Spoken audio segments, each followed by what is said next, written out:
والله انا متضايقه لدرجه مش عايزه ابص مش عايزه ابص على الناس اللي مخلوطه، الناس الشر اللي مخلوطه بالناس الحلوه. كلاب بتهوهو تحت، هل انا هنزل لهم؟ لا، مش هنزل لكلاب. كلاب بتهوهو، هقفل الشباك. فانعدام الضمير ده الحقيقه ده بيرجع لصاحبه. انا طالعه عشان اقول رساله. عزيزتي وحبيبتي أصالة، أصدق المشاعر في وفاة الإعلامي صبحي عطري. وعلى الصعيد الآخر أنا عارفة إنه قلب الأم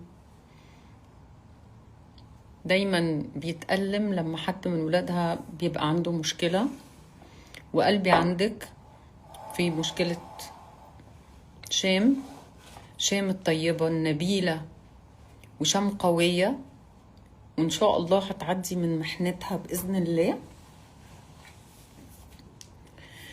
بصي يا أصالة، دخل ذباب إلكتروني كتير. نزلت بوست لما نزلتي قلتي أنا ما رحتش فرح ليلى وهشام عشان أنا نفسيتي ما كانتش كويسة. كنت أنا قبلها بيوم بالظبط عاملة حلقة عن إنه إحنا بنطلع وش يعني لما بنطلع على الشاشة وش بيبتسم وبيتكلم اللي ما يهم الناس، او زيك انت مطربة بتطربي الناس وتسعدي الناس، لكن ممكن يكون انت جواكي حزينة.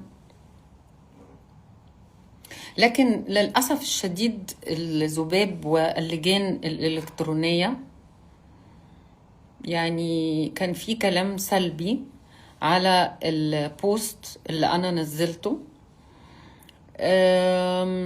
طبعا دي أقلام مأجورة، والأقلام المأجورة هتكتب ايه؟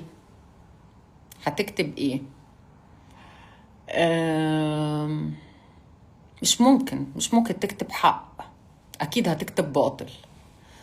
غلاوتك عندي خلتني اطلع ان انا ارد، لو اني مش متعودة ارد على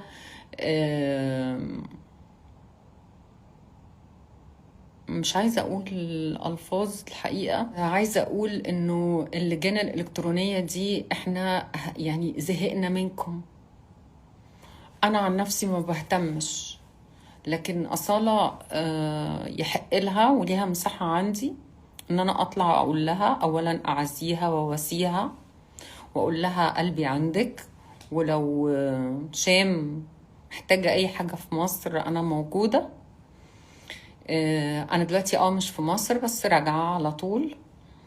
والاقلام المأجورة دي والكلام اللي بيتقال وانتي بتعملي كده في أصالة، انتي بتتكلمي على أصالة فين؟ ايه يا جماعة؟ في ايه يعني؟ اللي هو عارفة الناس اللي بتروح تشهد زور في المحاكم، في ناس كده مخصوص تقول كده. عموما انا مش هقول حاجة اكتر من كده على اللي بايعين ضمايرهم دول واللي بايعين اقلامهم. مش ممكن هيكتبوا غير حاجات يعني الحقيقة تنم عن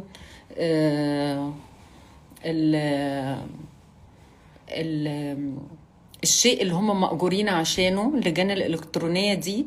وإحنا عارفين يعني اللجان دي جاية منين، يعني أنا عارفة اللجان دي جاية منين، لأنه عندنا ناس برضو في السوشيال ميديا وبتعرف. بس عارفة عارفين يا جماعة، يعني احسن حاجة للناس دي انه يعني انا دلوقتي لو انا هنا كده مثلا قاعدة اهو وسمعت حد ست ليكي فضل كتير على ناس كتير وزيي ولما وقفتي جنبي في مرضي، وانت ست جميلة وعندك احاسيس ومشاعر، ومشاعرك اللي اعتذرتي بيها كلنا بنحترمها.